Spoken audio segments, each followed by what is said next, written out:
చూద్దామండి. పద్మిని హైదరాబాద్ నుంచి రాస్తున్నారు.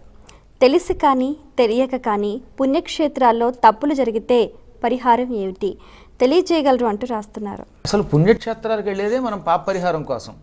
అన్యక్షేత్రే కృతం పాపం పుణ్యక్షేత్రే వినశ్యతి.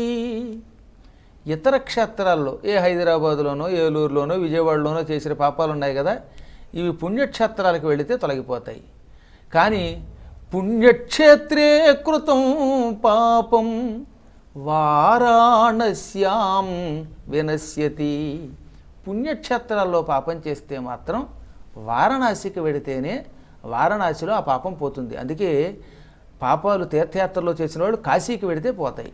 మళ్ళీ కాశీలో పాపం చేస్తే వారాణస్యాం కృతం పాపం వారాణస్యాం వినశ్యతి.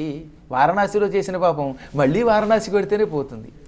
దీనికి మరొక అద్భుతమైన కొంచెం మార్పుతో కూడింది. కుంభకోణే కృతం పాపం కుంభకోణే వినశ్యతి అని ఒక పాఠాంతరం కూడా ఉన్నది.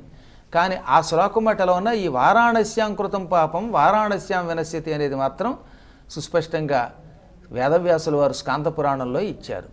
ఇంకొక రహస్యం చెప్పాలి ఇక్కడ. ద్వాదశ జ్యోతిర్లింగాల్లో వైద్యనాథుడని ఒక ఆయన ఉన్నాడు. ఆయన పార్లే వైద్యనాథుడు, ప్రజ్వల్యాం వైద్యనాథంచ. ఈ వైద్యనాథుని క్షేత్రంలో 5 రోజులుండి శివపురాణం వింటే మాత్రం మొత్తం ఈ భూమండలంలో ఏ తీర్థయాత్రల్లో పాపం చేసినా ఆ పాపం అంతా పోతుంది. తీర్థయాత్రల్లో ఏదో ఒక పాపం చేయకుండా ఎలా ఉంటారు? ఇప్పుడు కాశీలో సిగరెట్ కాల్చకూడదు, కానీ అక్కడికి వెళ్ళి కాల్చేవాళ్ళు ఉన్నారు. అలాంటి వాళ్ళకి ప్రాయశ్చిత్తంగా వైద్యనాథ క్షేత్రంలో అన్ని తీర్థయాత్రల్లో చేసిన పాప పరిహారం కోసం అక్కడ యజ్ఞం చేస్తాం అన్నమాట.